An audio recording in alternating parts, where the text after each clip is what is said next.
Flooding, a storm dumping loads of water onto parts of Tennessee, a state of emergency declared in Nashville, this morning the latest on the cleanup. Plus, more eligible, those over the age of 16, now allowed to get a vaccine. The governor saying now is the perfect time, how state officials plan to get more doses into Hoosier honor. And the Final Four, the week is almost over, and so is March Madness. We're live this morning in Indianapolis, getting you ready for the big games. Get the coffee ready and open up those eyes. You're waking up with a special edition of Cardinal Weather. From Ball State Unified Media, you're waking up with Cardinal Weather. We've been dancing out here all morning. All morning long. Good morning, everybody. Thank you so much for being here with us. We're live this morning in Indianapolis. The group just behind us. You see the big bracket out there, as Blake Bowyer said earlier. The only capital of the world bracket left. Thank you so much for being here with us. I'm Tyler Roberts. Look, Libby's back with us this morning. Hello, guys. And Blake, shaking Blake, the hound dog. So, by the way, we're going to be talking about our brackets later. We'll be talking about the games themselves and whatnot. But it's cold out here. Freezing. We're smiling, but there's frozen on our faces, right? Well, you can see our breath because that just says how cold it is. Mother Nature playing the April Fool's joke on us, and my goodness, I couldn't even... I don't like it. Yeah, I don't like it either. Not a big fan. Yeah, we were able to get the snow yesterday. We thought it was an April Fool's Day joke, but the cold is sticking around. But I'm hearing that there's a warm-up on the way for that. Let's send it over to Ryan Crump with the first check of that local forecast. Good morning, Ryan. It's warm where you are. Good morning out there, guys. Yes, it is very chilly out there this morning. We're waking up to temperatures in the 20s in most areas. 24 degrees is currently our temperature in Muncie. 24 degrees out there in Indianapolis, and Richmond is also sitting at 20 degrees at this hour. If you look at the temperature changes from this time yesterday, again, still pretty chilly out there. 7 degrees cooler in Muncie. Lafayette sitting at 11 degrees colder than at this time yesterday, and Fort Wayne is sitting at 6 degrees at this time. The good news is we don't have any precipitation out there. That's pretty much how the radar looks at this hour right now. Clear. So abundance of sunshine, and that's good news for when it comes up to for the next week. We have a cool Friday today, but those temperatures will begin to warm back up with that abundance of sunshine. And we have a little bit of a surprise for you in the 7-day forecast. I have all those details coming up. So back to you all in Indy. Oh boy, Ryan, we cannot wait for that surprise that you're telling us about. I know Ryan's been really excited because there are some really good temperatures on the way. And I wish they were here now. I wish. You just missed that. What a surprise. We'll talk about later. Oh my goodness. Well, there you have it, folks. You know what? We're going to go ahead and take a break here. We'll tell Libby really what we think. So for now, let's go ahead and send it back to the studio and say good morning to Alex Almanza. He's got a check of our headlines. Alex, you're lucky because it's warm there. But what's happening? There's a lot going on this morning.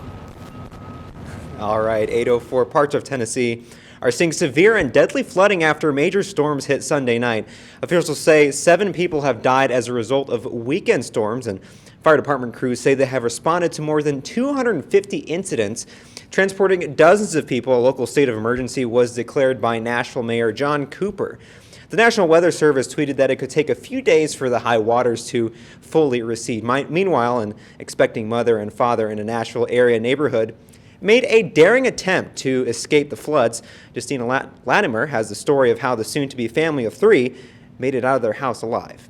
Like I was looking at the ocean outside. This is what James Martin and his wife Caitlin woke up to Saturday night. We have a room that steps down lower, and it was already about a foot of water, and things were starting to float. With water quickly rising in their home, the couple grabbed what they could and got out. In stormy weather, they swam 2 houses down, where James pulled Caitlin onto a roof. Just the coldness of the water, it shocked me at the beginning. But we waited and pushed and through the water. We got caught on a bunch of stuff because you couldn't have any idea what was underneath the water. Many items in their home were destroyed, including the baby's nursery. But a moment on the roof gave the couple a glimmer of hope. It was a small kick from the inside of Caitlin's belly. We just cried together and hugged each other on top of the roof.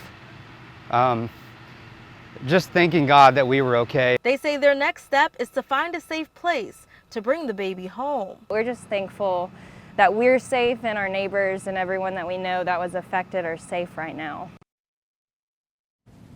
As Tennessee deals with devastating floods, the state of South Dakota has declared a state of emergency. South Dakota Mayor Kristi Noem declared a state of emergency through June 1st from drought conditions and fire danger. This comes after the Schroeder fire ignited on private property in the Rapid City area Monday morning. The flames spread to 2,100 acres, but is currently 47% contained. Nearly 500 households had to evacuate. Fire officials say at least 2 homes and numerous outbuildings have been destroyed, but no injuries have been reported. High winds are the biggest concern for spreading fires, and conditions remain favorable for extreme fire danger. It's a wind-driven event. It's burning in cured fuels, so the fire is very much traveling with the wind, and it intermixed with that as we have structures intermixed in with the urban interface here, so we have some very dangerous conditions to deal with. Intense storms, more droughts, and large fires are likely with the climate change, experts warn. Climate change was on the Biden administration's agenda this week. Mandy Gaither takes a look at what U.S. companies are doing to go green and the serious economic outcomes that could lie ahead if actions aren't taken.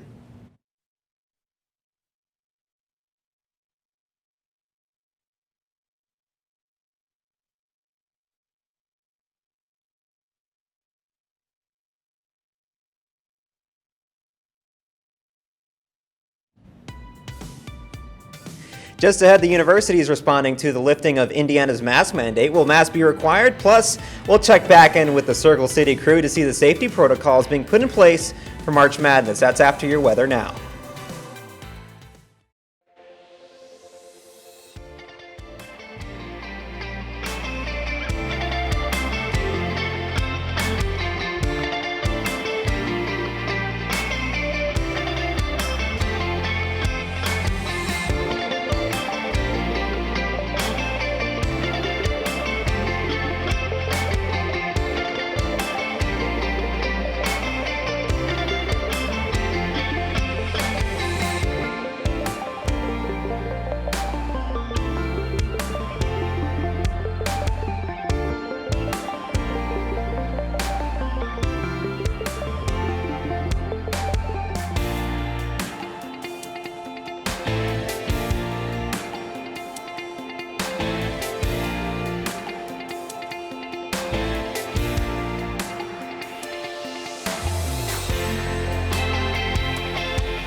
Welcome back. It is 8:09 and you're taking a live look over campus. Now, it looks beautiful. It doesn't feel that way, but it'll certainly feel that way coming this weekend. Now, let's get to your top coronavirus headlines. Last week, Governor Eric Holcomb announced that Indiana's state mask mandate will transition to a state mask advisory effective April 6th. Ball State President Jeffrey Mearns sent out his response in an email yesterday. It said everyone on campus will still be required to wear masks and follow all safety protocols.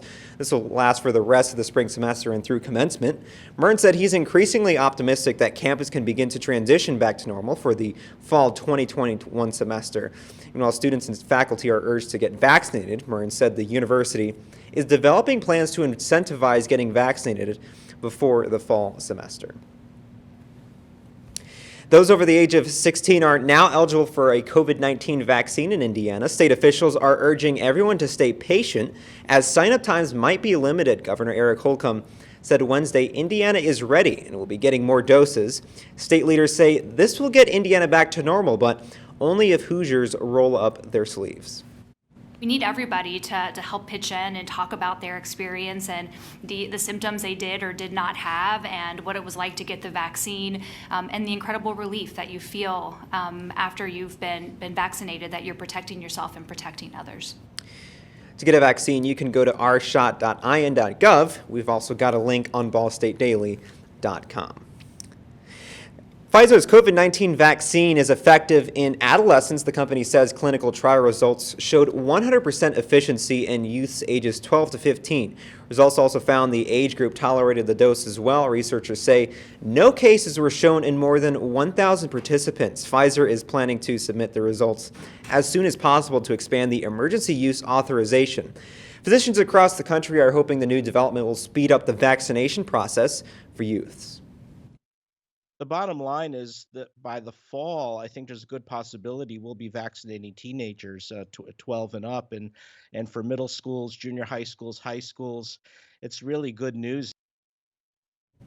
Now, when you get a vaccine, how long will it last? Studies from Pfizer show protection from its vaccine lasts at least 6 months after the second dose. The pharmaceutical company has been studying the vaccine in more than 46,000 volunteers. Among that group, 77 people who were vaccinated tested positive for COVID-19. None of them exhibited severe disease as defined by the Centers for Disease Control and Prevention. This means no one infected needs to be hospitalized. Pfizer says this makes its vaccine 100% effective. Pfizer's ongoing phase 3 trial also appears to show the vaccine provides full protection against the South Africa variant. Baseball fans can once again watch games in person, but what does that look like following safety protocols? Well, the Chicago Cubs had their opening day yesterday at Wrigley Field with fans in attendance. Masks are required at all times and tickets are only available on mobile devices. Fans can use self-scanning ticket machines to gain access to the ballpark. Health officials worry large gatherings still pose health risks as COVID cases surge in parts of the country. Now we want to take a live look back at Indy and say hello again to Tyler, Libby, and Blake. Guys, the NCAA has several COVID protocols in place to protect people. Yeah, that is exactly right, Alex. By the way, I know he was just talking about baseball, but we're talking basketball here in Indianapolis this morning. Of course, we'll talk a lot more about our brackets and the actual games themselves here in a bit, but obviously, this year, guys, the tournament looking a lot different. The early rounds are normally in different cities, but this year, the entire NCAA tournament here in Indianapolis. So, of course, there's a lot happening as far as these protocols. The most obvious, obviously, is mask wearing, which is currently mandated by the state of Indiana. That'll be happening, obviously, until April 6th with the mask mandate, as we heard Alex mention there a second ago. And like we said, all games in either Indianapolis or in another city here in Indiana throughout the NCAA tournament. Yeah. They're all held inside that bubble, too, so that kind of keeps everybody safe inside that inner circle, and we're just outside that inner circle. Yeah. All right. Now, the players, coaches, and staff all have protocols they follow both on and off the court. The NCAA has been working with the Marion County Health Department with the different protocols. Testing, physical distancing, and contact tracing has been at the center of all their efforts. They all have to test negative for 7 straight times before coming here to Indy, and all team personnel are wearing contact tracing devices. Inside the stadiums, crowds have been still, and masks are required for those in the stands. Yeah, and Libby, let's talk a little more about what's happening outside the stadium. Libby kind of touched on this for a quick second right there. Routine testing is definitely one of the big points of emphasis. And then social distancing, mask wearing, no shot when it comes to that, except though during games and practices, the teams are able to kind of break that rule a little bit, obviously, because basketball, it's a sport where people come within 6 feet. And then really the other part of it, family members, they are here in Indianapolis. Some of the players, coaches, and staff, they've got family members. Even Sister Jean from Royal Chicago was here was here as well. But the interesting part about this, they actually cannot interact with their family members because of all the protocols that are in place. And one other thing, obviously, the NCAA, they had to put into place, a plan in case there was a team that couldn't field a whole roster in and of itself. And we saw one of those teams. VCU, they were not able to Oregon because of that. Oregon State, is that right? Oregon, the almighty Ducks. Yeah, so obviously they were in a situation where you kind of just got to feel bad for them. How would you feel if you came all the way to Indianapolis and you were told, hey, you're not going to get that shot? Yeah, and who knows, they could have been in the Final Four, but it kind of stinks that they can't do that this year. Yeah, that was a really tough break for VCU. I know they've been having a pretty good season, too, so to see them have to drop like that to a circumstance that's really not their fault, you just feel for a team like that. It's really unfortunate, so of course, we're going to continue to monitor the COVID protocols. As far as we know, both games set for tomorrow are still on, so of course we'll continue to monitor it right here on the weather. I know on Monday we'll have a very late as well on Newslink, Indiana. But for now, we're going to send it back to the studio.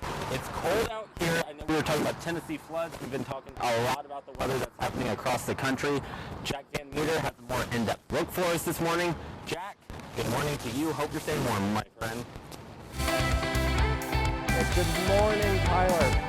As we look around the country right now, we're sitting at 43 in Billings, Over here in Muncie, where we're at right now, here, let me walk over. There we go. We're at 24 and 28 over there in New York City. As we look through today's highs there, we're at 46 in Cincinnati, 37 in New York City, and a nice 63 here in Los Angeles there. Tomorrow's highs for Saturday, we're going to be sitting at 75 in Denver, 88 in Los Angeles, and 88 in Las Vegas, and 62 there in Los Angeles.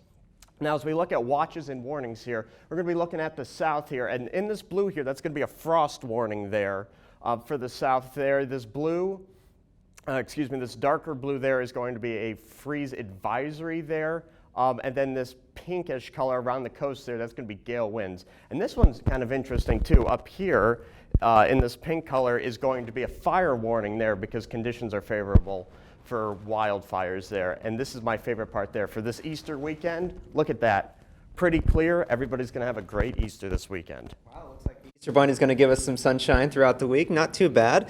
As long as Mother Nature doesn't pull what it did this week. Yeah, that was awful. I hated every moment of that. Well, we can adjust. In just a moment, looking for a new furry friend, meet one of Muncie's most eligible pets. The cold is moving out. Ryan has another look at the forecast. That's after a message from Mitz.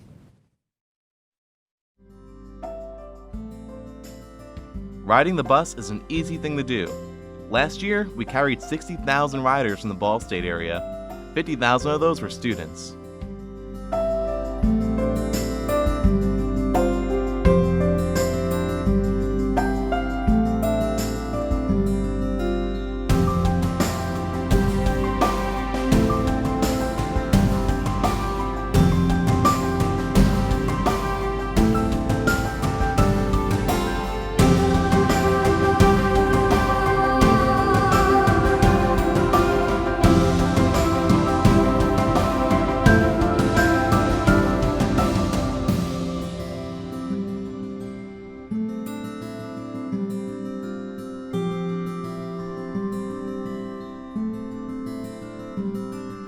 Anywhere you want to go, Mitz will take you there.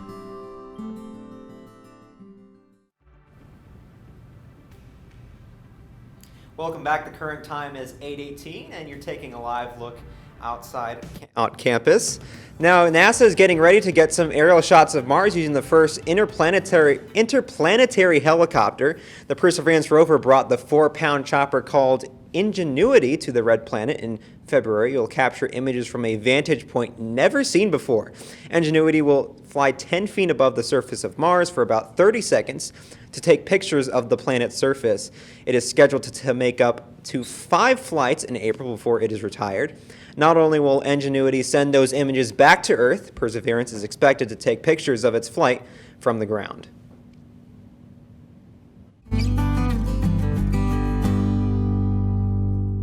Well, in partnership with Muncie Animal Care and Services, or MAC, every other week on Cardinal Weather, we're highlighting an animal from their shelter. This week, we're meeting Honey. She's about 2 to 3 years old. She does well with most dogs and is very playful, so much, in fact, that more durable toys will suit her best. Honey does best in a home that doesn't have a lot of strangers coming in and out. If you are interested in adopting Honey or any other pet, you can head over to MAC's website, cityofmuncie.com. And that's really cute. How adorable. Yes, that's very nice. I would love to have one of those too when I get Yeah, we hope Honey gets to go out this weekend. Is that what it's looking like? Yeah. Going for a little walk? Yeah, you could do that. Not so much today, but you could do that tomorrow. As you see, this weekend and even to next week, you can see that it's going to eventually start really warming up out there. Right now, we don't have to worry about that warm up because it's still relatively chilly out there. As you see right now, current temperatures in Muncie is 24 degrees and 23 degrees in Kokomo and 24 degrees right now in Indianapolis. As you look at the next 8 hours, you're going to see that the temperatures are going to not really warm up too much. We're only going to be into the mid-40s today. We should stay clear. Should be the good news out there for everybody. So we don't have to worry about any precipitation. And again, speaking of that, nothing. The only thing we really have over here is just some lake effect snow from yesterday, which is just barely impacting the northeast right now. So nothing to really worry about right there. As you look at the for today, you're gonna see it's gonna be mostly sunny, high of 48 degrees, so still below normal for this time of the year, with north winds at 5 miles an hour. If you take a look at tonight, you'll see that it's gonna be mostly cloudy with a low of 43 degrees, west winds at 5 to 10 miles an hour. Now, as you take a look at Easter, as we're all looking forward to the holiday season, for the holiday, you're gonna see that 71 degrees is gonna be our temperature. So much better. So you could go in there and take that dog for a walk that we were just talking about right there. So, you know, that's excellent news right there. And we got even better news here as you look at this 5-day trend. Now, yes, it starts out pretty chilly at 48 degrees today, 62 on Saturday, 62 on tomorrow, actually on Saturday, and 71 on Sunday, 75 on Monday, and as I see, I got the days mixed up. 80 degrees is going to be our temperature on Tuesday. That's pretty much our biggest surprise right there, and it's lovely out there. It's going to be lovely. We can see our first 80-degree temperature of the season, which is exactly what the spring lovers love to see right there. As you take a look at the 7-day forecast, again, we're going to have to get through tomorrow, today and tomorrow, but look at the 70s right there, 75 degrees as you go through the 75 degrees on Monday, 80 degrees, yes, 80 degrees. That would be excellent news to see on Tuesday. But we do have a cold front coming to the area on Wednesday. You see 70 degrees, and we drop right back down to the 60s on Thursday. That's exactly how it's going to pretty much be right now, a roller coaster ride. But it's a good one right now that we're dealing with right now because, you know, we're dealing with some warmer weather. We don't at least have to worry about the snow. Right, and for sure, 80 degrees, that's hitting into summer temps right there. Yes, 80 degrees. That's how we are in April. We'll see our first 80-degree temperature generally around that time. Not too bad. Now we're going to take a look at what's going on in Indy with Tyler, Libby, and Blake. Well, Alex and Ryan, I wish it was 80 degrees, and Ryan, Libby owes you an apology. Ryan, I'm sorry. Your surprise. I wish you didn't spoil the surprise. I know. I'm so excited to hear about that, but Maybe that wasn't I don't know. Was there another surprise coming? We'll see it. Yeah, maybe there will be a surprise come this weekend. We don't know who's going to win. The 4 teams that are in the other look at the bracket and tell you Gonzaga, Baylor, UCLA, and Houston. I'll tell you, UCLA would be a surprise coming in first 4, but I don't want to ruin that surprise a little later on. Absolutely. So we've got much more coming up here after the break. We're going to be talking all about the games. Plus, we take a look at our bracket. Some of us doing pretty darn good. Other of us, not so much. I'm doing good. Doing good. Well, you're not in last, so it's okay. We'll be back right after this. Don't go anywhere.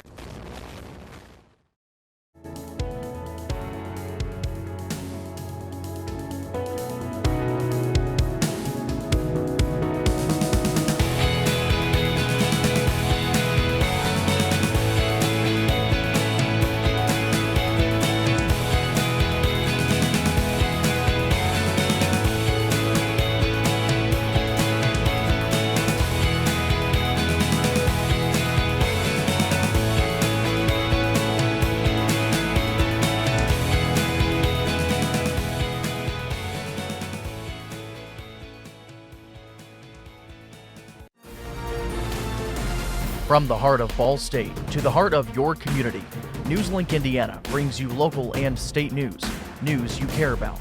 We pride ourselves with giving you the most reliable news coverage, stories that affect you, linking you to the community each night on air and online. NewsLink Indiana, bringing news to the heart of your community.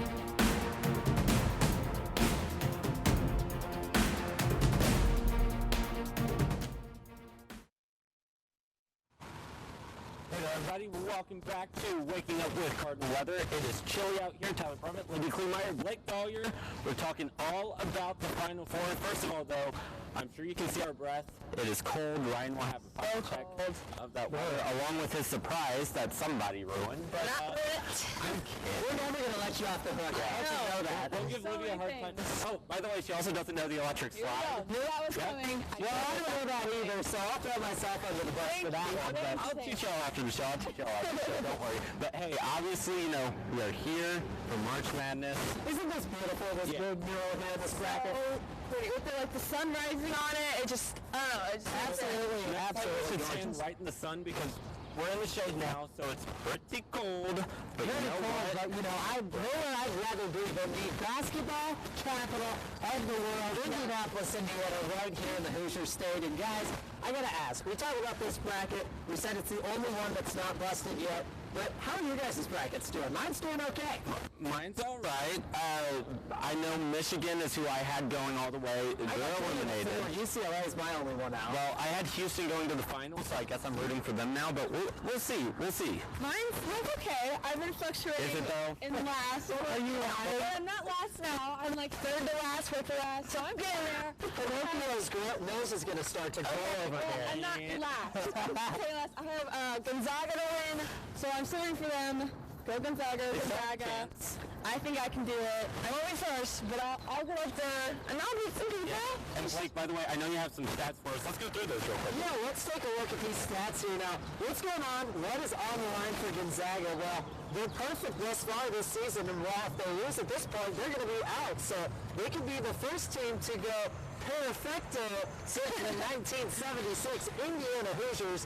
And then, how about Baylor? This is the Bears' first Final Four appearance since 1950. That's been over 7 years since that last happened in Houston. Well, they're going to the Final Four for just the 6th time in school history. Happy for them there. And finally, for UCLA, one of the first 4 in, like I mentioned, play in to win. And, well, here they are, the Final Four, first school ever to do that. And, guys, what a record-breaking year. And my goodness, I mean, I couldn't have thought of any better way to come back 2 years later after not having the tournament last year, back at it, and it's like we didn't miss a beat. Yeah, I remember last year it was quite the bummer, you know, the fact that they had to cancel the tournament.